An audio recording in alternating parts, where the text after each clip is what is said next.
Good morning student. आज का topic जो है देसी व्यापार का थर्ड पार्ट चलेगा। Chapter number 3, home trade commercial documents. यानी कि जो हम लोग व्यापार करते हैं एक ही स्थान से,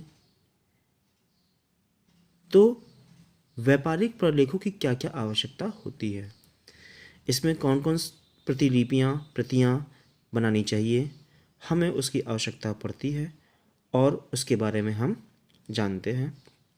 जैसे कि व्यापारिक प्रलेख क्रेता तथा विक्रेता के मध्य हिसाब किताब की विभिन्न समस्याओं का समाधान करने में सहायक होते हैं। यानी जो व्यापारिक प्रलेख होते हैं, प्रलेख मतलब डॉक्यूमेंट्स, हमें कोई भी व्यापार करना चाहिए तो उसके लिए हम दोनों को, यानी व्यापारी ए व्यापारी बी के बीच में हिसाब किताब का होना अति आवश्यक है। क्योंकि भविष्य निधि में अगर किसी को भी इस हिसाब किताब की आवश्यकता पड़ती है तो वह इन प्रलेखों के माध्यम से उसको सही ढंग से क्रियान्वित कर सकता है। जैसे कि लेन देन का कार्य सुचारू रूप से संचालित रहता है। भाई हमारे पास हिसाब रहेगा किसी चीज़ का, आज हमने क्या दिया, कौन सा माल आज हमने आज के दिनांक में भेजा, कल कौन सा भेजेंगे, परसों हमें क्या भेजना है, उसके बारे में पूरा का पूरा हिसाब रखना पड़ता है कि भविष्य पे क्रेता अगर हमसे माल की प्रतिलिपि चाहता है तो हम उसको चिट्ठा बनाकर दे सकते हैं। चलिए, हेडिंग बीजक का अर्थ एवं परिभाषा। अब देखिए, इसमें प्रलेखों में कॉमर्शियल जो डॉक्यूमेंट्स हैं, इसमें कई प्रकार के बीजक बनाए जाते हैं। हम बीजकों के बारे में पढ़ेंगे। बीजक कई प्रकार के होते हैं, इनके लाभ क्या क्या होते हैं, क्यों बनाया जाता है बीजक, इस बीजक की क्या आवश्यकता होती है।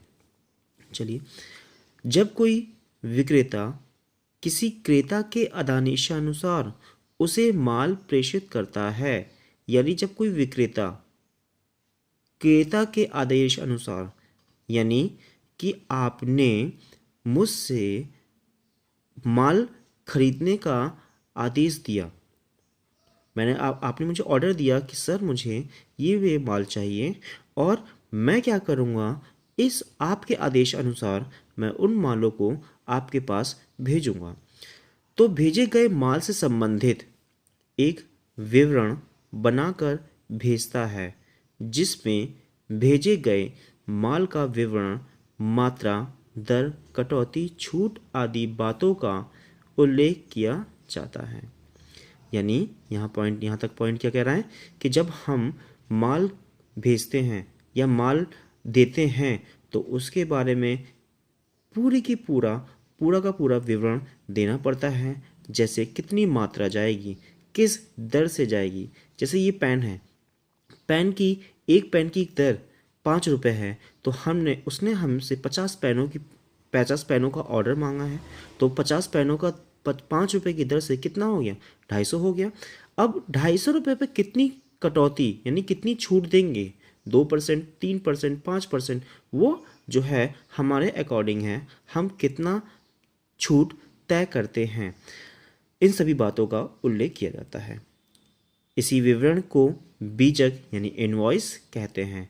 बीजक बनाने का उद्देश्य क्रेता को इस बात की सूचना देना है कि उसे माल के संबंध में कितनी धनराशि का भुगतान करना है तथा माल की सुपुर्दगी किस प्रकार और कहाँ से लेनी है। यानी कि अब यहाँ पे क्या कह रहा है कि बीजक बनाने का उद्देश्य क्या होता है।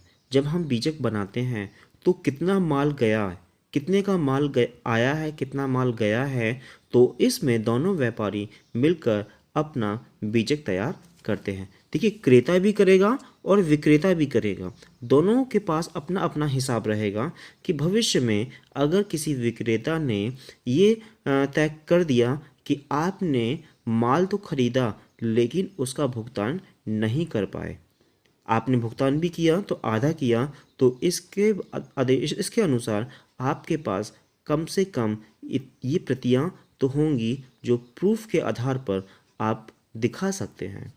जे एल हैंसन के अनुसार क्या कहते हैं जे एल हैंसन, बीजक व्यापार में प्रयुक्त होने वाला एक ऐसा प्रलेख है जिसका संबंध किसी वस्तुओं की बिक्री से होता है तथा जो व्यापारिक लेन देन को सारांश रूप में प्रस्तुत करता है। यानी कि सभी लेन देनों का विवरण, ठीक है, सभी लेन देनों का विवरण हमें प्रस्तुत करना पड़ता है जो भविष्य में किसी ने हमसे मांगा और यह हमारे पास ही खो गई तो हम क्रेता से, भाई विक्रेता ने भेजा, अगर विक्रेता से वो प्रतियां खो जाती है तो क्रेता से क्या कर सकता है, ये बीजक ले सकता है, वो प्रतियां ले सकता है कि आपने जो माल खरीदा है मुझे उसकी प्रतियां यानी बिल भेजिए। आगे कह रहा है इसके लाभ कौन कौन से होते हैं। बीजक के लाभ, बीजक क्रेता तथा विक्रेता दोनों के अत्यंत उपयोगी है। बीजक से निम्नलिखित लाभ होते हैं। देय राशि की जानकारी होना, कितना हमने राशि दी है उसकी भी जानकारी होना आवश्यक होता है। जैसे प्राप्त माल का मिलान, प्राप्त माल का मिलान में क्या कहता है कि आपने जो माल भेजा है उस इनवॉइस में, उस लिस्ट में वही माल है, उसी दर से है, कहीं अन्यथा ऐसा तो नहीं कि वो माल बदल गया हो। आपने भेजा है पायलट, ये देखिए ये पेन है, ठीक है, ये क्या है, रॉरिडो का पेन है और हमने भेज दिया पायलट पेन। ये लक्सर का पेन, ऑर्डर आपने लक्सर का पेन, सॉरी आपने जो ऑर्डर किया है रॉरिडो का पेन ऑर्डर किया है और मैंने लक्सर का पेन भेज दिया। अब बताइए, तो यानी इसी का हम मिलान करते हैं कि कहीं गलती से आपने कोई माल दूसरा तो नहीं भेज दिया, इसकी हम जांच करते हैं। साथ ही कटौती व्यय आदि राशियां उचित लगी हैं अथवा नहीं। यदि कोई त्रुटि पाई जाती है तो वह विक्रेता को पत्र लिखकर त्रुटि का समायोजन कर सकता है। यदि इसमें कोई त्रुटि होती है, कोई मिस्टेक होती है, तो हम विक्रेता को पत्र लिखकर क्रेता इसमें शुद्धि करवाता है। आगे विक्रय, तीसरा पॉइंट, विक्रय मूल्य का निर्धारण। बीजक प्राप्त होने पर प्रत्येक वस्तु की लागत, माल पर होने वाला व्यय यानी विक्रय मूल्य का निर्धारण करना। अब यहाँ पे बीजक प्राप्त हो तो गया है लेकिन वस्तु की कितनी लागत आई है, माल कितना गया है और माल कैसे गया है, पैकिंग कितनी हुई है, क्या माल का जो भाड़ा है कितना तय किया गया है, उन मालों का, उन जो माल भेजा गया है और जिसके माध्यम से भेजा गया है उसका बीमा है अथवा नहीं, सभी दरों को जोड़कर विक्रय दर निर्धारित की जाती है। यानी कि आपने सामान वस्तु भेजी, उसका बीमा होता है। वस्तु किससे गई है, गाड़ी से गई है, मोटर बाइक से गई है, किसी व्यक्ति के माध्यम से गई है, उसका भी बीमा जोड़ा जाता है। सभी विक्रयों को, सभी व्ययों को जोड़कर विक्रय दर निर्धारित की जाती है। आगे कह रहा है फोर्थ पॉइंट, चुंगी। यहाँ पे अब कह रहा है कि चुंगी के भुगतान का आधार माल की शहर, यस, चुंगी के भुगतान का आधार माल को शहर में लाने लगने वाली सरकारी चुंगी का निर्धारण बीजक के आधार पर ही किया जाता है। यानी माल को शहर में लाने पर जो चुंगी, जो टैक्स लगता है, सरकारी टैक्स यानी आपका सीमा शुल्क, वो उसमें सरकार के माध्यम से बीजक में तय किया जाता है। लेखा पुस्तकों में प्रविष्टि, हिसाब की पुस्तकों में क्रेता एवं विक्रेता दोनों के यहाँ बीजक के आधार पर ही लेखे किए जाते हैं। जो भी हिसाब किताब होता है क्रेता और विक्रेता दोनों के बीजक पर ही किया जाता है। छठा पॉइंट, माल की सुपुर्दगी लेने में सहायक। बीजक को देखकर क्रेता को इस बात का ज्ञान हो जाता है कि उसे माल की बिल्टी कैसे प्राप्त होगी तथा माल कैसे और कहाँ से प्राप्त होगा। अब यानी उसने जो है सुपुर्दगी भेज दी और कहा कि आपका माल इस स्थान पर प्राप्त होगा। जरूरी नहीं है कि उसमें दिनांक और सही सीमा, सही स्थानों का विवरण किया जाए। बस उस सुपुर्दगी के माध्यम से विक्रेता जो है क्रेता को सूचना प्रदान करता है कि आपका माल सही समय पर इस स्थान पर इसके माध्यम से पहुंच जाएगा। बीजक में दी जाने वाली बातें कौन कौन सी होती हैं? जब माल प्रेषित हो जाता है तब विक्रेता बेचे गए माल का बीजक बनाता है। यानी अब इसमें क्या हुआ, माल प्रेषित हो गया, ऑर्डर मिल गया, अब विक्रेता बेचे गए माल का बीजक बनाता है। इस बीजक के द्वारा वह विक्रेता को यह सूचना देता है कि क्रय किए गए माल का मूल्य तथा उस पर किए गए व्यय के लिए कितनी धनराशि विक्रेता को चुकानी है। यहाँ पॉइंट क्या कह रहा है कि विक्रेता ने माल को प्रेषित किया, अब वो क्या बनाएगा, बीजक बनाएगा, बिल बनाएगा, इनवॉइस बनाएगा। इनवॉइस जो लिस्ट होती है, कितना माल गया, कितना माल उसने खरीदा है। तो यहाँ पे क्रेता को सूचना देता है कि आपने जो माल क्रय किया है वो कितनी धनराशि का है, उसमें इन सभी बातों का विवरण किया जाता है। यह बीजक क्रेता के लिए भी उपयोगी है। बीजक में माल पूरा वर्णन होता है जिसको वह अपने आदेश से मिला सकता है। माल छुड़ाने पर माल का मिलान भी बीजक से किया जाता है। बीजक बनाने में हमेशा विक्रेता एक छपा हुआ फॉर्म प्रयोग में लाता है। यानी देख लीजिए, विक्रेता एक छपा हुआ फॉर्म प्रयोग में लाता है। इसमें निम्न बातें भरी अथवा लिखी जाती है। यहाँ पॉइंट क्या कह रहा है कि माल छुड़ाना, आपने जो है, यहाँ कह रहा है कि आपने जो माल छुड़वाया है उसका मिलान भी करना पड़ता है। जैसे कि आपने थोक सामान अपनी पार्टी के लिए मंगाया और किसी के माध्यम से मंगाया और वो लिस्ट आ गई बनकर, माल भी आ गया। अब आप उस लिस्ट में जो भी आपने ऑर्डर किया है, अपनी लिस्ट और बीजक लिस्ट जो विक्रेता ने भेजी है, उससे आप मिलान करेंगे। फिर उन वस्तुओं का मिलान करेंगे जो बीजक में दिया गया है। कहीं ऐसा तो नहीं जो आपने माल ऑर्डर किया है वो आया ही ना हो, इसका हमें ख्याल रखना आवश्यक होता है। पहला पॉइंट, माल की मात्रा एवं संपूर्ण वर्णन। माल की कितनी मात्रा है, उसका वर्णन क्या क्या, उसके बारे में पूरी जानकारी दी जाती है। प्रत्येक प्रकार के माल की दर और कुल मूल्य। प्रत्येक माल की दर, माल कितना है, कितने रुपए के हिसाब से कितना मूल्य लगाया गया है। इसमें व्यापारिक छूट भी आवश्यक होती है कि व्यापारी ने कितना छूट दिया है। वो सपोज करो कि 50 रुपये का माल है और 50 रुपये के माल पर उसने 5% क्या कर दिया, आपको छूट दे दी है। ठीक है, तो निकाल दिए, 25 रुपये हो गया, तो 25 रुपये का इसमें से माइनस करेंगे तो सॉरी, हाँ, आप 2.5 रुपये है ना, 2.5 रुपये आप माइनस करेंगे तो कितना आ जाएगा, समथिंग 48 रुपये आ जाएगा, 47 रुपये कुछ पैसे आ जाएगा। तो यानी 47 रुपये का आपका माल आ गया। यही हो गया आपका व्यापारी के माध्यम से छूट तय की जाती है। विक्रेता के द्वारा माल के भेजने में किए गए विभिन्न कार्यों का वर्णन होता है। क्रेता से प्राप्त अग्रिम राशि, जो अग्रिम राशि धनराशि है, इसको बीजक की कुल रकम में से घटा दिया जाता है। माल भेजने की विधि कौन कौन सी, कैसे हम माल भेजेंगे। माल रेलवे के माध्यम से जाएगा, रेलवे बिल्टी RR, ठीक है। कैसे भेजी जा रही है, बैंक के द्वारा या डाक के द्वारा, बैंक इसको भेजेगा या डाक द्वारा भेजेगा। 8वां पॉइंट, भूल चूक लेनी देने, एरर एंड ओमिशंस एक्सेप्टेड। इसमें 9वां पॉइंट, विक्रेता के हस्ताक्षर।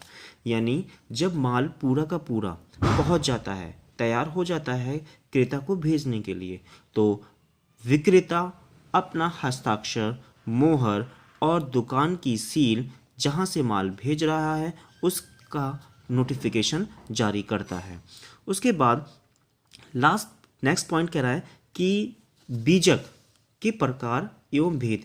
बीजक कई प्रकार के होते हैं, हम कुछ ही बीजकों का उल्लेख किया गया है और उल्लेख जानेंगे, और इन बीजकों का क्या महत्व है, कैसे ये बीजक प्रयोग होते हैं, आइए हम जानते हैं इसके बारे में। पहला पॉइंट, यानी काइंड ऑफ इनवॉइस, स्थानीय बीजक। स्थानीय बीजक मतलब किस स्थान से व्यापारी ने जो माल भेजा है, किस स्थान से, जिस माल पर व्यापारी माल को अपने गोदाम पर ही देने के लिए तैयार होता है उसे स्थानीय मूल्य कहते हैं। यानी कि विक्रेता ने क्रेता को कहा कि मैं अपने ही स्थान पर माल आपको दूंगा, वही आपका स्थानीय बीजक होता है। ऐसे मूल्य तय होने की दशा में माल को व्यापारी के यहाँ से उठाकर ले जाने का व्यय ग्राहक को चुकाना होगा। यानी कि व्यापारी ने कहा कि आप जो है यहाँ से माल अपने यहाँ से ले जाइए और इसको जो है बी क्या करेगा, ए को धनराशि देगा, यानी उसका व्यय पूरा खर्चा चुकाना पड़ता है कैश इन हैंड। स्थानीय बीजक बनाते समय माल का मूल्य क्रेता से तय हुए दर पर ही लगाया जाता है तथा क्रेता के लिए जो भी व्यय विक्रेता करता है उनको वह बीजक में अलग से दिखाकर माल के मूल्य में जोड़ देता है। यानी मैंने एग्जाम्पल दिया कि 50 रुपये का क्या है, वस्तु है, उस पर मूल्य अंकित है। अब इस 50 पे उसने 5% छूट दे दी, 2 रुपये घटा दिए, 3 रुपये घटा दिए, 5 रुपये घटा दिए। ये व्यापारी पर निर्भर करता है कि व्यापारी आपको कितने प्रतिशत की छूट देगा। सेकंड पॉइंट, स्टेशन तक मूल्य बीजक। अब स्टेशन तक मूल्य बीजक यानी एक स्थानीय ए व्यापारी के स्थान से स्टेशन तक ले जाने में जो भी आपका माल भाड़ा लगेगा, जो भी भाड़ा लगेगा वो आपको ही देना पड़ेगा, ना कि व्यापारी को। जहां माल, यहाँ देखिए, विक्रेता व्यापारी के गोदाम से निकट के स्टेशन तक जहां माल रेलगाड़ी पर लदेगा पहुंचाने का व्यय सम्मिलित होता है। उसके उपरांत रेल पर लदाई, भाड़ा इत्यादि ग्राहक को अलग से देना पड़ता है। इस मूल्य का बीजक बनाने में माल के वास्तविक मूल्य में पैकिंग तथा स्टेशन तक का ढुलाई व्यय शामिल कर दिया जाता है। माल के मूल्य में संविष्टन एवं ढुलाई व्यय जोड़कर वस्तु की दर निकाल ली जाती है। यही दर बीजक में दिखाई देता है। यानी कि जो बाद में कटौती करने के बाद आपने उस माल का मूल्य तय किया है वही आप बीजक में क्या करेंगे, शामिल करेंगे। रेलवे पर बीजक, फ्री ऑन रेलवे, जिसको हम FOR इनवॉइस कहते हैं, इस मूल्य में माल को व्यापारी के गोदाम से स्टेशन तक ले जाने तथा रेलगाड़ी में लादने तक का व्यय शामिल होता है। संविष्टन यानी सभी चीज़ों को शामिल करना, ढुलाई तथा लदाई व्यय के विक्रेता के द्वारा चुकाए जाते हैं। बीजक बनाते समय इन व्ययों का माल के मूल्य में सम्मिलित करके माल की विक्रय दर निकाली जाती है। यही दर बीजक में दर्शाई जाती। आगे फोर्थ पॉइंट कह रहा है, मूल्य तथा भाड़ा सहित बीजक, कॉस्ट एंड फ्रेट और C&F इनवॉइस। यानी इस मूल्य में माल को क्रेता के स्टेशन तक पहुंचाने तक के समस्त वे सम्मिलित होते हैं। यानी मूल्य तथा भाड़ा सहित बीजक यानी जो मूल्य लगाया गया है वस्तु का, उसमें भाड़ा भी सम्मिलित किया गया है, तब जाके विक्रेता क्रेता को बीजक सौंपता है। फिफ्थ पॉइंट, भाड़ा बीमा मूल्य बीजक। भाड़ा बीमा लगेगा, यानी भाड़ा कितना भाड़ा है, गाड़ी का बीमा, वस्तु का बीमा, और उसमें सभी सम्मिलित करके आपको मूल्य बीजक तैयार करता है। जैसे कि इसमें बोला है, इस मूल्य में माल को ग्राहक के स्टेशन तक सुरक्षित पहुंचा देने के समस्त व्यय सम्मिलित होते हैं। विक्रेता माल का बीमा भी करवाता है और अन्य व्ययों के साथ बीमा व्यय भी स्वयं चुकाता है। इस मूल्य का बीजक बनाने में माल के मूल्य में संविष्टन, ढुलाई, लदाई, रेलवे भाड़ा और बीमा व्यय सम्मिलित करके विक्रय दर की गणना की जाती है और यही दर बीजक में दिखाई जाता है। यानी कि सारे के सारे माल भाड़ा, जो भी माल है उसका भाड़ा कितना है, किससे जा रहा है, गाड़ी से जा रहा है, मेटाडोर से जा रहा है, या डाक के माध्यम से रेलवे में जा रहा है, या ट्रक में जा रहा है, सारा का सारा आपसे वसूला जाता है। और वस्तु का भी बीमा होगा, ट्रक का भी बीमा होगा और इन सभी मदों को जोड़कर आपका मूल्य बीजक तैयार होता है और विक्रेता के माध्यम से क्रेता को सौंप दिया जाता है। सर्वमुक्त मूल्य बीजक, इस एक एग्जाम्पल और, जैसे कि आप अपना सामान मान के चलिए लखनऊ से आप दिल्ली ले गए, तो क्या सारी जिम्मेदारी ट्रांसपोर्ट की होगी? ट्रांसपोर्ट की तो होगी ही, लेकिन आप जो है ट्रांसपोर्ट वाला, आप किससे ले जाएंगे? ट्रांसपोर्ट से ले जाएंगे, बाय ट्रांसपोर्ट। आप ट्रांसपोर्ट वाला आपसे माल का किराया प्लस ट्रांसपोर्ट का किराया प्लस उस पर बीमा जो लगा है वो भी आपसे सम्मिलित करके व्यय करेगा। यानी आपसे सबको जोड़कर आपसे पूरा का पूरा किराया लेगा और कहेगा कि आपका जो है इस दिनांक से माल निकलेगा आज, यानी मान के चलिए 25 अप्रैल को सामान निकला दिल्ली के लिए और 28 अप्रैल को सामान पहुंच गया। यदि इस बीच में कोई क्षति होती है तो इसके जिम्मेदारी आपकी नहीं, ट्रांसपोर्ट की होगी। यानी आपने पूरा माल का पूरा मूल्य चुकता कर दिया, जिम्मेदारी किसकी बनेगी? ट्रांसपोर्ट की बनेगी। सर्वमुक्त मूल्य बीजक, फ्रैंको इनवॉइस, इस माल के मूल्य के अनुसार विक्रेता माल को क्रेता के गोदाम तक पहुंचाने का उत्तरदायित्व अपने ऊपर लेता है।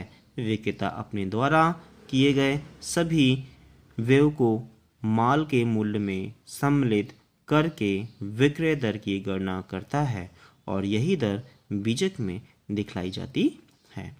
यानी सभी मदें कोई भी है, आपने माल भेजा तो ये आपकी जिम्मेदारी होगी सही समय पर सही स्थान पर माल भेजे।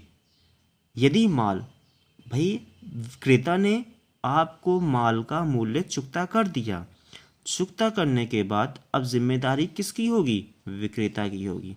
यदि विक्रेता माल भेजता है अपने व्यक्ति के माध्यम से या अपने साधन के माध्यम से, बीच रास्ते में कोई क्षति हो जाती है तो उसका जिम्मेदार, उसका उत्तरदायित्व विक्रेता का होगा, ना कि क्रेता का होगा। हाँ, यदि क्रेता जिम्मेदारी से मंगाता है तो वहाँ पे क्रेता भी जिम्मेदार होगा, लेकिन यहाँ पे क्रेता ने विक्रेता को पूरा का पूरा मूल्य चुकता कर दिया, भाड़ा, बीमा, मूल्य का बीजक सबको सम्मिलित करके उसने पेमेंट कर दिया, सारी धनराशि चुकता कर दी, तो अब इसका जिम्मेदार क्रेता नहीं, कौन होगा? विक्रेता होगा। धन्यवाद।